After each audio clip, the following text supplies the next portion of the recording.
Hello, and welcome to the Spectrum approach as part of our Topic 7 on pirates, pilfering and dealing. And for this particular session, we're going to stay on our first learning outcome. So by the end of this topic session, you will have understood the general relationship of criminal enterprise to mainstream enterprise activity. So this is where we introduce a bit of theory, and in particular this part of our explorations is aimed at trying to get you to think more deeply about the issues of legality, and we're going to touch on morality as well. We're going to focus now on the spectrum theory of enterprise. It's an early theory in 1980, but it's still super relevant. So this theory sees economic activity ranging from the very saintly to the most sinful.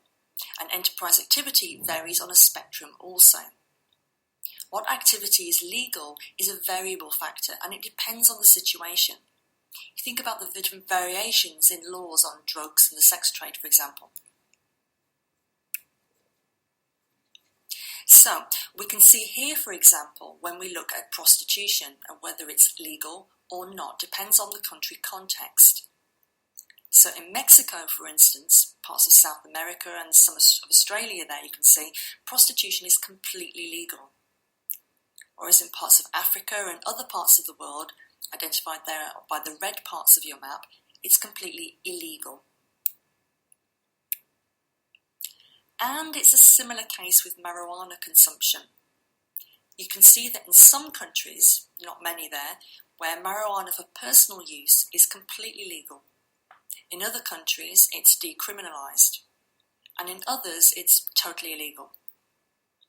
And even within some countries, I can see there the USA and Australia, for instance, its legal status differs across states or different parts of the country.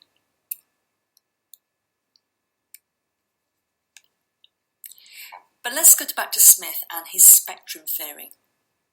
So he says that a spectrum of enterprise enables the analyst to perceive instead that a businessman of impeccable standards, the sharp or questionable operator, and the underworld suppliers are all entrepreneurs who must be distinguished on grounds other than the master trait of criminal. The loan shark, for example, is a credit establishment.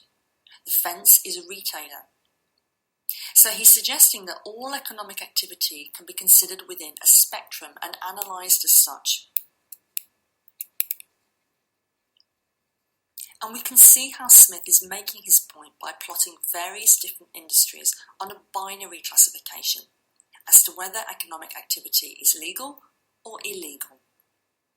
So on the legal side, and you can see this on the left-hand side of your screen, we have industries such as agriculture, retail, construction and so on. On the right-hand side of your screen there, you can see illegal activity, such as extortion, narcotics and robbery.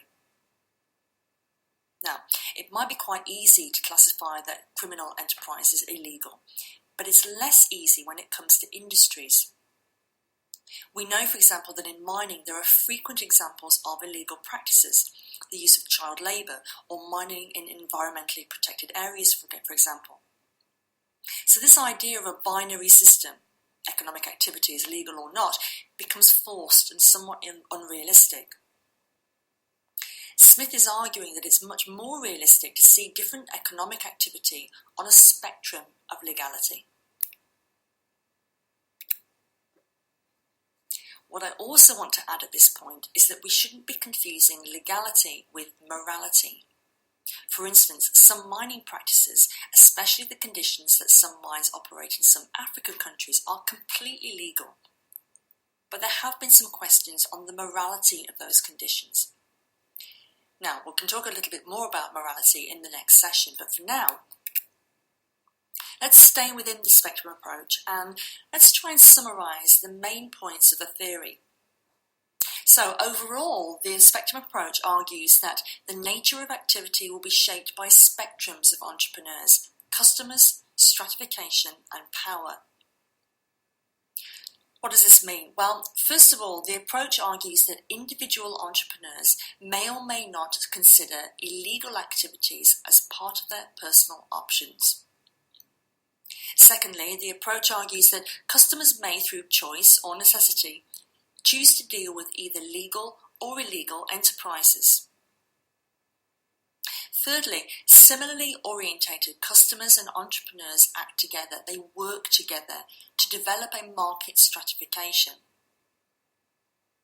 And finally, the approach argues that small operations, whether illegal or legal, they lack the power in the marketplace, and that in turn can shape or influence operations and how they unfold.